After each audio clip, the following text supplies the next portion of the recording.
Well, the polls are showing a tightening race in campaign 2016, which may be what spurred Donald Trump to make so many campaign stops today. Meantime, the Clinton campaign is drawing on a big gun today as it deals with the new WikiLeaks data dump. KCAL9 political reporter Dave Bryan joins us now with a countdown to the election. Dave, it's just 12 days away. It's right there. Yeah, and don't forget that, right? The WikiLeaks just keep on coming, and Donald Trump is really glad they are.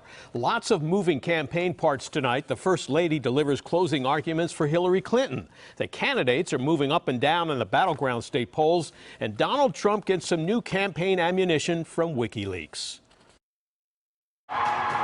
For weeks now, the daily drip, drip, drip of hacked Hillary Clinton campaign staff emails distributed by WikiLeaks and daily postings to keep the story alive may also be keeping the Trump campaign afloat, turning up the heat on the Clintons and drawing attention away from Donald Trump's negatives. Just today, we read about Clinton confidant Doug Brand bragging that he had funneled tens of millions of dollars to Bill Clinton, Inc., through the foundation donations, paid speeches, and consulting contracts. Mr. Band called the arrangement unorthodox. The rest of us call it outright corrupt. Trump and his supporters say the latest WikiLeaks show how the Clintons used their foundation to cash in for themselves. The evidence, a memo from longtime Clinton aide Doug Band, describing how he urged Clinton Foundation donors to offer President Clinton paid speeches. Well paid, in fact. Financial powerhouse UBS, he wrote, agreed to pay Bill Clinton for 4 speeches in return for a $900,000 payment. British corporation Barclays handed over $700,000 for 2 speeches. And for-profit university chain Laureate International paid Bill Clinton $3.5 million a year for what Band described as a foundation relationship that evolved into a business relationship for President Clinton. Thank you so much. But in 2011, Chelsea Clinton accused Band of hustling foundation donors to drum up business for his new consulting firm called Teneo.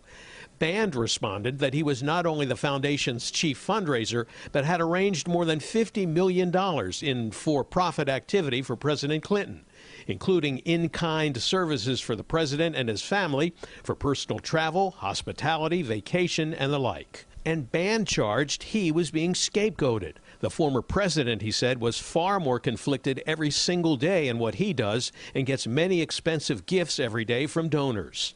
Trump, campaigning in Ohio, pounced. If the Clintons were willing to play this fast and loose with their enterprise when they weren't in the White House, just imagine what they'll do given the chance to once again control the Oval Office. Hillary Clinton has remained silent on the content of the WikiLeaks distributed emails and documents or about their authenticity, except to say, and what's really important about WikiLeaks is that the Russian government has engaged in espionage against Americans. Thursday evening, the Clinton campaign put out a statement saying none of the financial relationships mentioned in the memo is new, and they're all contained in Bill Clinton's tax returns. Seriously, is there anyone more inspiring than Michelle Obama?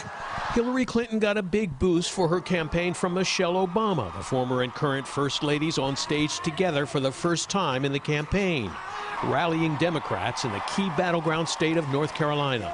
Mrs. Obama essentially delivering the closing argument for Clinton's election. She has more experience and exposure to the presidency than any candidate in our lifetime. Yes, more than Barack, more than Bill.